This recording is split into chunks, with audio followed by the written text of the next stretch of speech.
नमस्कार मित्रांनो, आजच्या व्हिडिओमध्ये आपण शब्दाच्या जाती यामधील सर्वनाम या घटकाविषयीची माहिती पाहणार आहोत. आजच्या व्हिडिओमध्ये तुम्हाला सर्वात अगोदर सर्वनाम म्हणजे काय, सर्वनामाचे वेगवेगळे प्रकार, सर्वनामावरती परीक्षेमध्ये विचारले जाणारे वेगवेगळे प्रश्न आपल्यासाठी एक सोडवण्यासाठी प्रश्न दिला जाईल. अशा पद्धतीने आपण शब्दाच्या जाती यामधील सर्वनाम या घटकाविषयीची माहिती पाहणार आहोत. सर्वात अगोदर आपण हेही जाणून घेऊया, मुख्यमंत्री विमानतळावर उतरले. ते विमानातून उत्साहाने खाली उतरले. त्यांनी सर्वांना हसून अभिवादन केले. मुलांनी त्यांना फूल दिले. वरील वाक्यामध्ये मुख्यमंत्र्याचा उल्लेख पुन्हा पुन्हा न करता मुख्यमंत्री या नामाऐवजी ते, त्यांनी, त्यांना अशा शब्दाचा उपयोग करून नामाचा पुनरुच्चार टाळला.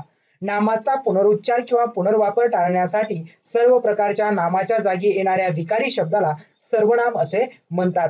नामाचा वापर वाक्यामध्ये पुन्हा पुन्हा न करता त्याऐवजी जो शब्द वापरला जातो, जो विकारी शब्द वापरला जातो, त्यालाच सर्वनाम असे म्हणतात. अशा पद्धतीने सर्वनामाची थोडक्यात व्याख्या आपल्याला सांगता येईल. सर्वनामांना स्वतःचा असा अर्थ नसतो, ते ज्या नामाबद्दल येतात त्याचाच अर्थ त्यांना प्राप्त होतो. वाक्यात एखादे नाम येऊन गेल्याशिवाय सर्वनाम त्या वाक्यामध्ये येत नाही.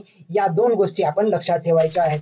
आता आपण सर्वनामाचे वेगवेगळे प्रकार कोणते आहेत ते समजून घेऊया. सर्वनामाचे पुढील प्रमाणे प्रकार पडतात: पुरुषवाचक सर्वनाम, दर्शक सर्वनाम, संबंधी सर्वनाम, प्रश्नार्थक सर्वनाम, अनिश्चित सर्वनाम आणि आत्मवाचक सर्वनाम असे सर्वनामाचे 6 प्रकार पडतात. आता पाहूया पुरुषवाचक सर्वनाम म्हणजे काय. बोलणाऱ्या किंवा लिहिणाऱ्याच्या दृष्टीने जगातील सर्व वस्तूंचे 3 वर्ग पडतात. 1 बोलणाऱ्याचा, 2 ज्याच्याशी आपण बोलतो किंवा लिहितो त्याचा, 3 ज्याच्या विषयी आपण बोलतो किंवा लिहितो त्या वस्तू किंवा व्यक्तीचा. मराठी व्याकरणात त्यांना पुरुष असे म्हणतात. या तीनही वर्गातील नामाबद्दल येणाऱ्या सर्वनामांना पुरुषवाचक सर्वनामे असे म्हणतात. अशा पद्धतीने पुरुषवाचक सर्वनाम याची व्याख्या करता येईल. आता पुरुषवाचक सर्वनाम याचे देखील 3 प्रकार पडतात. 1 प्रथम पुरुषवाचक सर्वनाम, 2 द्वितीय पुरुषवाचक सर्वनाम आणि 3 तृतीय पुरुषवाचक सर्वनाम. आता आपण प्रथम पुरुषवाचक सर्वनाम म्हणजे काय ते समजून घेऊया. पुरुषवाचक सर्वनामे यातील पहिला प्रकार, बोलणारा स्वतःचा उल्लेख करताना जी सर्वनामे वापरतो ती प्रथम पुरुषवाचक सर्वनामे असतात. उदाहरणार्थ मी, आम्ही, आपण, स्वतः ही सर्व प्रथम पुरुषवाचक सर्वनामे आहेत. उदाहरणार्थ मी सकाळी व्यायामासाठी मैदानावर गेलो. यामधील मी हे प्रथम पुरुषवाचक सर्वनाम आहे. दुसरं उदाहरण आहे, आम्ही सकाळी पोहायला गेलो. आम्ही हे देखील प्रथम पुरुषवाचक सर्वनाम आहे. बोलणारा व्यक्ती स्वतःचा उल्लेख करण्यासाठी जी सर्वनामे वापरतो त्याला प्रथमवाचक सर्वनामे असे म्हणतात. एवढं एक वाक्य आपण लक्षात ठेवा. दुसरा प्रकार येतो द्वितीय पुरुषवाचक सर्वनामे. ज्याच्याशी बोलायचे त्याचा उल्लेख करताना जी सर्वनामे आपण वापरतो ती द्वितीय पुरुष सर्वनामे होत. उदाहरणार्थ तू, तुम्ही, आपण, स्वतः ही सर्वनामे द्वितीय पुरुषवाचक सर्वनामे आहेत. उदाहरण पाहूया. तू मला अगोदर कल्पना द्यायला हवी होती. या वाक्यातील तू हे द्वितीय पुरुषवाचक सर्वनाम आहे. तुम्ही दररोज सकाळी अभ्यास करता. या वाक्यात तुम्ही हे द्वितीय पुरुषवाचक सर्वनाम आहे. अशा पद्धतीने ज्याच्याशी बोलायचे त्याचा उल्लेख करताना जी सर्वनामे वापरतो ती द्वितीय वाचक सर्वनामे असतात, हे लक्षात ठेवा. आता या पुरुषवाचक सर्वनामातील तिसरा प्रकार आहे तृतीय पुरुषवाचक सर्वनामे. ज्याच्या विषयी बोलायचे त्या व्यक्ती किंवा वस्तू याचा उल्लेख करताना जी सर्वनामे वापरतो तृतीय पुरुष सर्वनामे होत. उदाहरणार्थ तो, ती, ते, त्या, ती. आता एक उदाहरण पाहूया आपण. तो दररोज सकाळी अभ्यास करतो. या वाक्यामध्ये तो हा तृतीय पुरुषवाचक सर्वनाम आहे. तर दुसरं वाक्य आहे, ती स्पर्धा परीक्षा पास झाली. या वाक्यामध्ये ती हा शब्द तृतीय पुरुषवाचक सर्वनाम दर्शवतो. अशा पद्धतीने पुरुषवाचक सर्वनामाचे हे 3 प्रकार आहेत. आता आपण सर्वनामाचा दुसरा प्रकार पाहूया, दर्शक सर्वनामे. दर्शक म्हणजे दाखवणारा. जवळची किंवा दूरची वस्तू दाखवण्यासाठी जे सर्वनाम येते त्यास दर्शक सर्वनामे असे म्हणतात. उदाहरणार्थ हा, ही, हे, तो, ती, ते, त्या इत्यादी. हा चेंडू, हा महाराष्ट्राचा नकाशा आहे. ह्या कोण आहेत. या वाक्यातील हा, हा आणि ह्या हे दर्शक सर्वनामे आहेत. पाहूया पुढचा प्रकार येतो संबंधी सर्वनामे. वाक्यात पुढे येणाऱ्या दर्शक सर्वनामाशी संबंध दाखविणाऱ्या सर्वनामांना संबंधी सर्वनामे असे म्हणतात. उदाहरणार्थ जो, जी, जे, ज्या यांना संबंधी सर्वनामे असे म्हणतात. यामध्ये 2 प्रकार पडतात. एकवचनी संबंधी सर्वनामे, जो, जी, जे हे एकवचनी संबंधी सर्वनामे आहेत. तर अनेक वचनी संबंधी सर्वनामे ज्या, जी हे 2 सर्वनामे अनेक वचनी आहेत. अशा पद्धतीने संबंधित सर्वनामे आणि त्याची उदाहरणे आपण पाहिली. आता सर्वनामाचा चौथा प्रकार येतो प्रश्नार्थक सर्वनामे. ज्या सर्वनामाचा उल्लेख वाक्यात प्रश्न विचारण्यासाठी होतो त्यांना प्रश्नार्थक सर्वनामे असे म्हणतात. उदाहरणार्थ कोण, काय, कोणास, कोणाला, कोणी इत्यादी. पाहूया एक उदाहरण. तुला काय हवे, शाळेत कोण आहे, अशी ही दोन उदाहरणे. यामध्ये काय आणि कोण ही प्रश्नार्थक सर्वनामे आहेत. आता पुढचा प्रकार येतो सामान्य सर्वनाम. यालाच अनिश्चित सर्वनाम असंही म्हटलं जातं.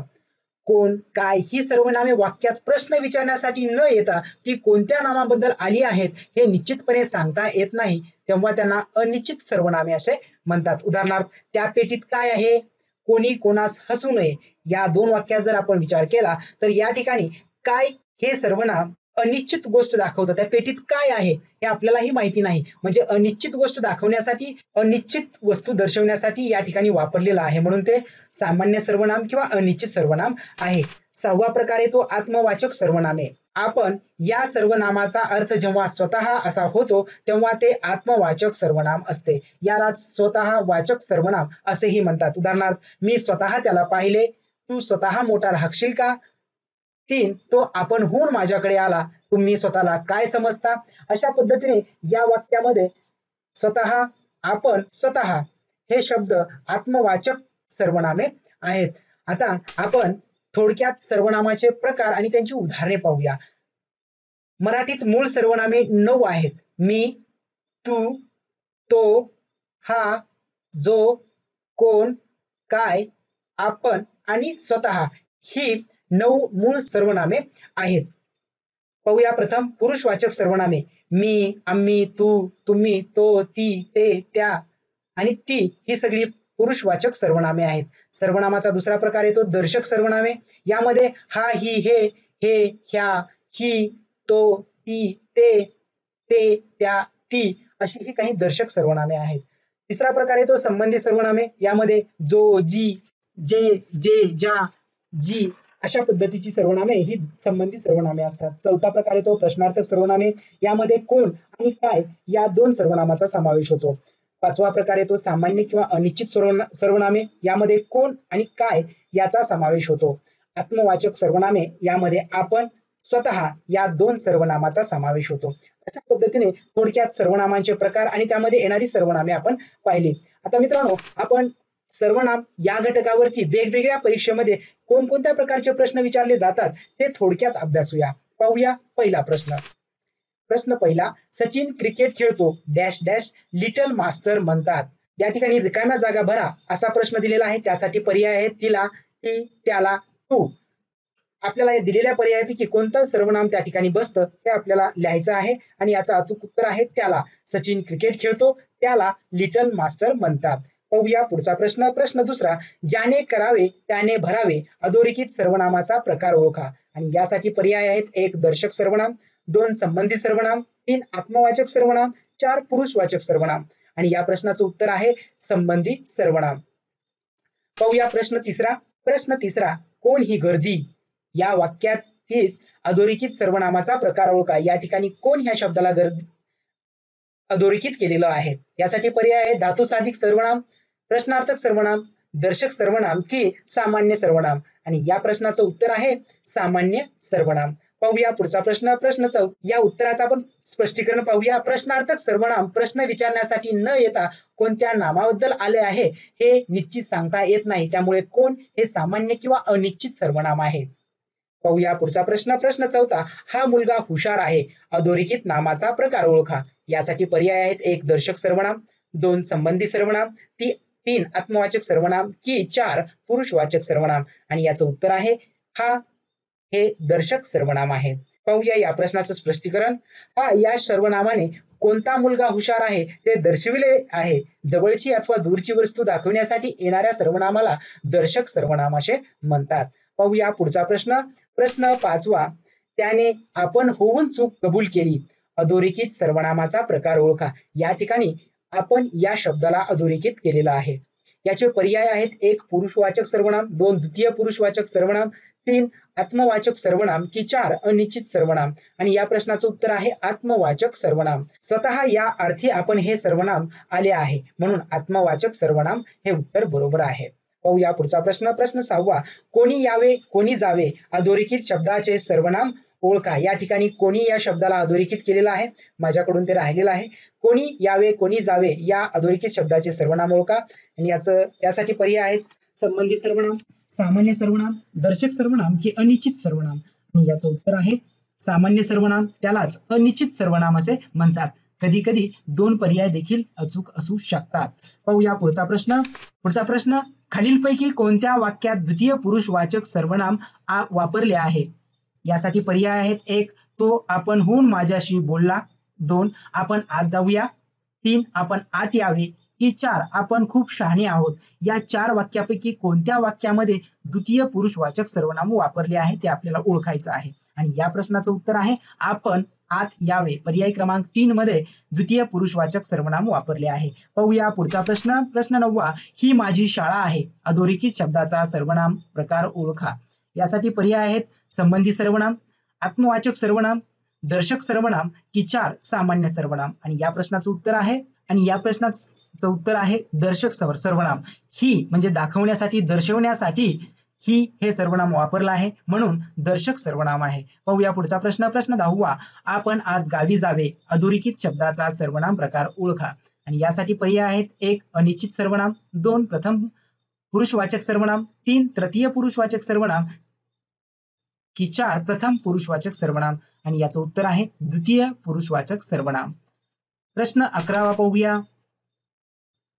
ज्याचे करावे भले तो म्हणतो माझेच खरे अधोरेखित शब्दाचा सर्वनाम प्रकार ओळखा. यासाठी पर्याय आहेत. 1. संबंधी सर्वनाम, 2. पुरुषवाचक सर्वनाम की 3 दर्शक सर्वनाम आणि 4 सामान्य सर्वनाम. आणि या प्रश्नाचं उत्तर आहे संबंधी सर्वनाम. पाहूया पुढचा प्रश्न. प्रश्न 12वा. अधोरेखित शब्दाचा सर्वनाम प्रकार ओळखा. तुला काय हवे ते सांग. या ठिकाणी काय या शब्दाला अधोरेखित केलेला आहे. आणि यासाठी पर्याय आहेत. 1. प्रश्नार्थक सर्वनाम, 2. सामान्य सर्वनाम, 3. पुरुषवाचक सर्वनाम की 4 दर्शक सर्वनाम. आणि या प्रश्नाचं उत्तर आहे सामान्य सर्वनाम. पाहूया पुढचा प्रश्न. प्रश्न 13वा.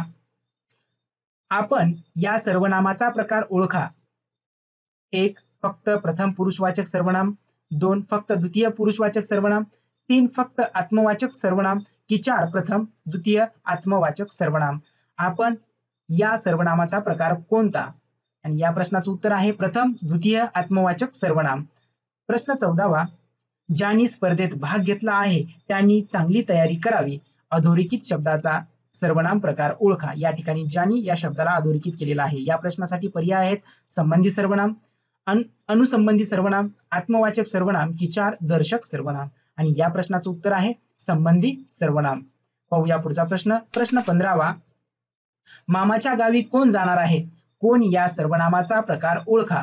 यासाठी पर्याय आहेत. 1. अनिश्चित सर्वनाम, 2. दर्शक सर्वनाम, 3. संबंधी सर्वनाम की 4 प्रश्नार्थक सर्वनाम. प्रश्नाचं उत्तर आहे प्रश्नार्थक सर्वनाम. आता हा प्रश्न आपल्याला सोडवण्यासाठी पुढीलपैकी कोणते सर्वनाम प्रश्नार्थक सर्वनाम व अनिश्चित सर्वनाम या दोन्ही प्रकारात येते. यासाठी पर्याय आहेत. 1. तू, 2. आम्ही, 3. कोणी आणि 4 मला. या प्रश्नाचं उत्तर मला या व्हिडिओच्या खाली आपण आपल्या नावासह कमेंट करून कळवायचं आहे. अशा पद्धतीने मित्रांनो आजच्या व्हिडिओमध्ये सर्वनामाच्या वेगवेगळे प्रकार, त्याच्या व्याख्या आणि काही सराव प्रश्न अभ्यासले. मित्रांनो आशा करतो आपल्याला सर्वनाम हा घटक समजला असेल. व्हिडिओ आवडला असेल तर लाईक करा, आपल्या मित्रांना शेअर करा आणि अशाच नवनवीन व्हिडिओसाठी चॅनल सबस्क्राईब करून समोरच्या बेलवर क्लिक करा. भेटूया पुढील एका नवीन व्हिडिओमध्ये. धन्यवाद.